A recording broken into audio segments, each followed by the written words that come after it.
I just want to show you on the side of the road here are beehives. And I'm guessing these are almond fields here in the middle of California.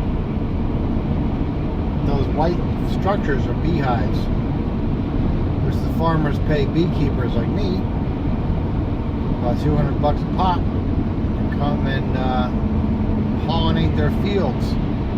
I am nowhere near big enough to do this. This is commercial. I have 2 or 3 hives, that's about it. But it can be very lucrative. And the beekeepers, the farmers rather, need bees to pollinate almonds because they do not pollinate themselves. And you get a much larger crop when bees pollinate because they hit every single flower. I just thought that was extremely interesting.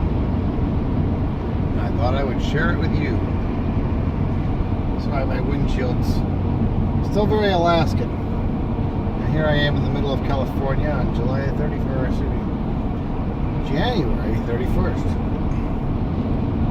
Well, thanks for watching. Like and subscribe. If you've ever not seen the middle of California, this is what it is. It's basically a very long road through a whole lot of fields. Kind of has a Kansas and Iowa kind of feel. Alrighty. Well, thanks for watching. Please like and subscribe for more.